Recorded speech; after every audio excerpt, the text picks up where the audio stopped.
ಇಂದೇ ಡೌನ್ಲೋಡ್ ಮಾಡಿ ಮತ್ತು ನಿಮ್ಮ ನೆಚ್ಚಿನ ಶೋಗಳನ್ನು ಆನಂದಿಸಿ.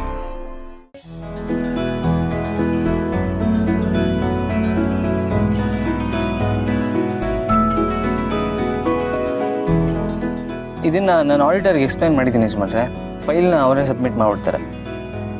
ಸರಿ, ಹಾಗೆ ಆಮೇಲೆ ಸಂಸಾರ ಎಲ್ಲ ಹೇಗೆ ನಡೀತಾ ಇದೆ? ಹೊಸ ಜೀವನ ಚೆನ್ನಾಗಿ ನಡೀತಾ ಇದೆ ಯಜಮಾನ್ರೆ. ಏನು ನಡೀತಾ ಇದೆ? ನಡಿಬಾರ್ದು ಕಣೋ, ಓಡಬೇಕು. ಸಾವಿತ್ರಿ ನೋಡಿ ಕಲ್ತ್ಕೋ. ನಿಮ್ಮ ಮದುವೆ ಆದಮೇಲೆ ಅವಳು ಮದುವೆ ಆಗಿದ್ದು, ಆಗಲೇ ಗರ್ಭಿಣಿ ಇನ್ನೂ ಸಿಹಿ ಸುದ್ದಿ ಕೊಟ್ಲು. ನೀನು ಫಾಸ್ಟ್ ಆಗಿರ್ಬೇಕಪ್ಪ, ಸಿಹಿ ಸುದ್ದಿ ಕೊಡಬೇಕು. ಯಜಮಾನ್ರೆ, ಅದು ನಿನ್ನ ಹತ್ರ ಈ ವಿಷಯದಲ್ಲಿ ಮುಕ್ತವಾಗಿ ಮಾತಾಡಬೇಕು ಅಂತ ಅನ್ನಿಸ್ತು ಕಣೋ.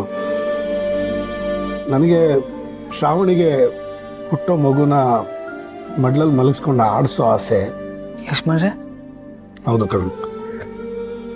ಶ್ರಾವಣಿ ಹುಟ್ಟು ಮಗು ಆಗಿದ್ದಾಗ ಅವಳನ್ನಂತೂ ಎತ್ತಾಡಿಸ್ಲಿಲ್ಲ.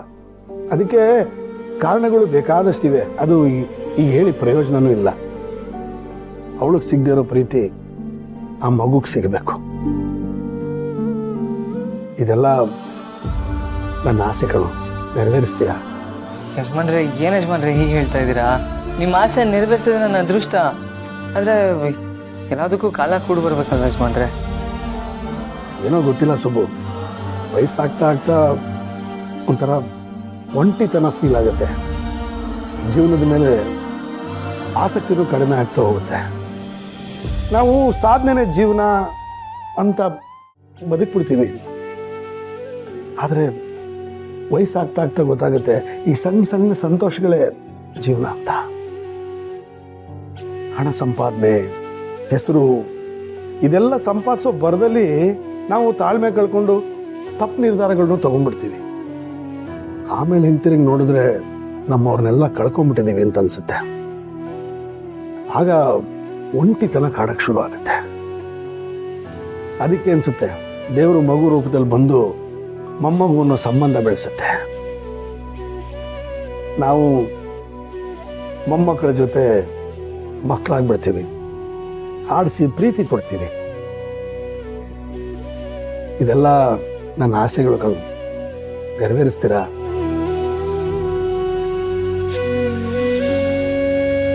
ನಿಮ್ಮ ಜೀವನ ಸರಿ ಹೋಗ್ತಿದ್ದ ಹಾಗೆ ನಿಮ್ಮ ಆಸೆನೂ ಈಡೇರುತ್ತೆ ಯಜಮಾನ್ರೆ. ನಿಮ್ಮ ಜೀವನ ಸರಿ ಹೋಗ್ಬೇಕನ್ನೋದು ನಮ್ಮ ಆಸೆ.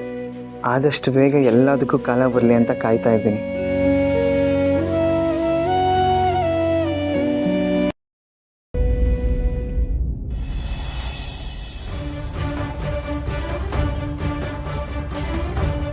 ತೆಗಿರಿ.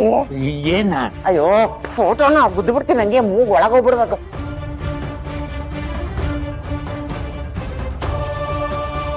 ಸಿಗ್ತಾನೆ ಇಲ್ವಲೇ ಏನು ಫೋಟೋ? ಜೂಮ್ ಮಾಡು, ಜೂಮ್ ಜೂಮ್.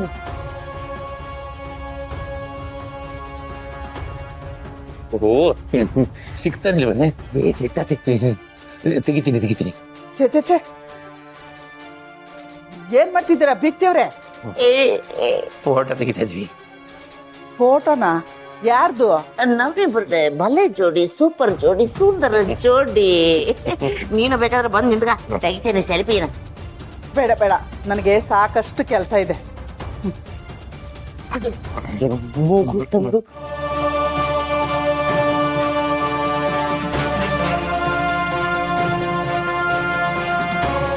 ತೆಗ್ದು ಬೇಗ ಜೂಮ್ ಮಾಡು. ತೆಗಿತಾ ಇದ್ದೀನಿ. ಸಿಗ್ತಾನೆ ಇಲ್ಲ. ಬಾಳಂಗ ಬಸ್ಸಿನ ತಂದು ಫೋಟೋಗ್ರಾಫರ್ ಆಗೋದಾಗಿತ್ತು. ಏನೋ ಅದೆಲ್ಲ ನಪ್ಪು. ತೆಗಿ. ಏನ್ ಮಾಡ್ತಿದ್ದೀರಾ ಅಲ್ಲಿ? ಎದರ್ಕೊಂಡ್ಬಿಟ್ಟೆ ಬಿಡಿ, ಬರೀ ನಿಮ್ಮನ್ನ ನೋಡಿ ಒಂದು ಕ್ಷಣ. ಅದು ನಾವು ಅಲ್ಲಿ ನೋಡಿ ಮೇಡಮ್ ಬರೇ, ಮಗು ಎಷ್ಟು ಚೆನ್ನಾಗಿ ಆಟ ಆಡ್ತಿದೆ. ಆ ಆಟ ಆಡೋದನ್ನ ನೋಡ್ತಾ ಇದ್ರೆ ಮೈ, ಮನಸ್ಸು, ಹೃದಯ ಎಲ್ಲ ತುಂಬಿ ಬರುತ್ತೆ ಅಲ್ವಾ ಬಾವ? ಗಡಿ ಬಿಡ ಅಂತ ಹೇಳಿದೀನಿ, ಮೂಗು ತೋರ್ಸಿ ಒಳಗೋಗ್ಬಿಡ್ಬೇಕು. ಈ ಕಡೆಯಿಂದ ಆ ಮಗು ಆಡೋದಕ್ಕೆ ಸರಿಯಾಗಿ ಕಾಣಿಸ್ತಾ ಇಲ್ಲ. ಹಂಗಂತೀರಿ? ಆ ಕಡೆಯಿಂದ ಹೋಗಿ ನೋಡೋಣ. ಆ ಕಡೆಯಿಂದ ಹೋಗಿ ನೋಡ್ತೀವಿ. ಅಲ್ಲಗ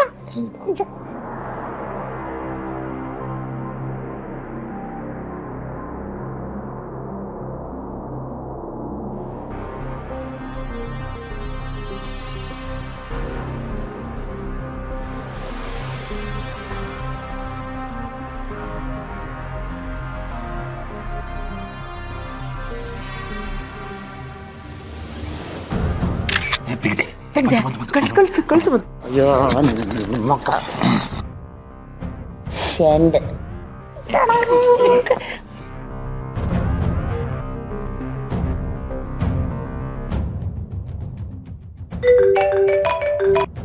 ಹೇಳು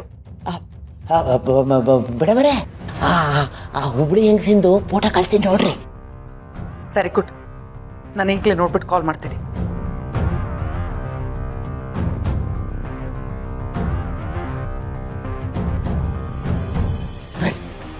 ಅಲ್ಲಿ ಯಾಕೆ ಹೋಗ್ತೀವಿ ಬಾ ಕಡೆ.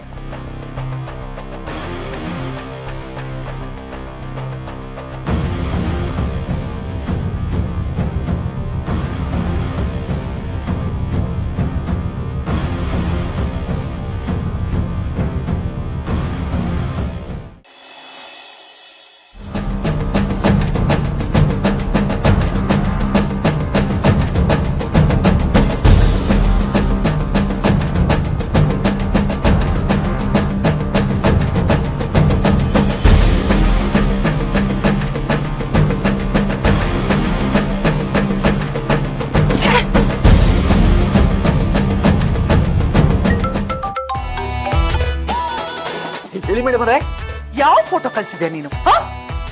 ಮೇಡಮರೇ ಆ ಹುಬ್ಳಿ ಹೆಂಗಸಿನ ಫೋಟೋ ಕಳಿಸಿದ್ನಲ್ಲ. You fool! ಏನಂದ್ರೆ ಫೋಟೋ ಸರಿಯಾಗಿ ಬಂದಿಲ್ಲ ಅಂತ ಹೇಳ್ತಿದ್ದೀನಿ. ಔಟ್ ಆಫ್ ಫೋಕಸ್ ಆಗಿದೆ, ಅಷ್ಟು ಗೊತ್ತಾಗಲ್ವಾ ನಿಮ್ಗೆ? Focus out. ಸಾರಿ ಮೇಡಮರೇ, ನನ್ನ ಹೆಂಡತಿ ಆತರ ಪಟ್ಬಿಟ್ಟು ಅಂತ ಹ್ಯಾಕೆ ತೆಗೆದ್ಬಿಟ್ಟೆ. ನನಗೆ ಇನ್ನೊಂದು ಅವಕಾಶ ಕೊಡಿ, ನೀಟಾಗಿ ಫೋಟೋ ತೆಗೆದು ಕಳಿಸ್ತೀನಿ. ನೋಡು, ಇತ್ತೀಚೆಗೆ ನಿನ್ ಹೆಂಡತಿ ಯಾವ ಕೆಲ್ಸನೂ ಕರೆಕ್ಟ್ ಆಗಿ ಮಾಡ್ತಿಲ್ಲ ಅಂತಾನೆ ನಾನ್ ಈ ಕೆಲ್ಸನ ನಿನಗ್ ವಹಿಸಿರೋದು. ಹಾಗೆ ನೀನ್ ಫೋಟೋ ತೆಗಿತಿರೋ ವಿಷಯ ಅವಳಿಗೆ ಗೊತ್ತಾಗ್ಬಾರ್ದು. ಆಯ್ತು ಮೇಡಮರೇ, ಅದು ಒಂಥರ ಒಳ್ಳೇದೆ. ಫುಲ್ ಪೇಮೆಂಟ್ ನನಗೆ ಸಿಗುತ್ತೆ. ಯಾರಿಗೂ ಗೊತ್ತಾಗದಾಗೆ ಬೆಣ್ಣೆಲ್ ಕೂದಲು ತೆಗೆದಾಗೆ ಆ ಹುಬ್ಳಿ ಹೆಂಗಸಿನ ಫೋಟೋನ ತೆಗೆದು ಕಳಿಸ್ತೀನಿ, ನೋಡ್ತೀನಿ. ಸರಿ, ಬೇಗ, ನಾನ್ ಕಾಯ್ತಾ ಇರ್ತೀನಿ. ಮತ್ತೆ ಹೇಳ್ತಿದ್ದೀನಿ, ನೀನು ಫೋಟೋ ತೆಗಿಯೋ ವಿಷಯ ನಿನ್ ಹೆಂಡತಿ ಗೊತ್ತಾಗ್ಬಾರ್ದು. ಅರ್ಥ ಆಯ್ತಾ? ಅಯ್ಯೋ, ಈಗಾಗಲೇ ಹೊತ್ತಾಗಿದೆ. ಈಗ ಏನಾದ್ರೂ ಅವ್ರ ಹಿಂದೆ ಹೋದ್ರೆ ಜನ ತಪ್ಪು ತಿಳ್ಕೊತಾರೆ ಮೇಡಮ್. ಬೆಳಿಗ್ಗೆ ಕಳಿಸ್ತೀನಿ.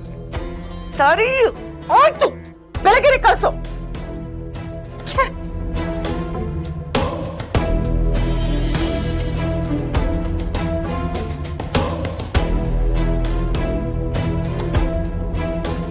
Okay, it's okay Vijayambika. ಕಾರ್ಯವಾಸಿ ಕತ್ತೆ ಕಾಲಾದ್ರೂ ಹಿಡಿಲೇಬೇಕು. ನನಗೆ ಕೆಲಸ ಹಾಕ್ಬೇಕು ಅಂದ್ರೆ ನಾನು ಕತ್ತೆ ಕಾಲ್ ಹಿಡಿಲೇಬೇಕು. ಶ್ರಾವಣಿ ಸುಬ್ರಹ್ಮಣ್ಯ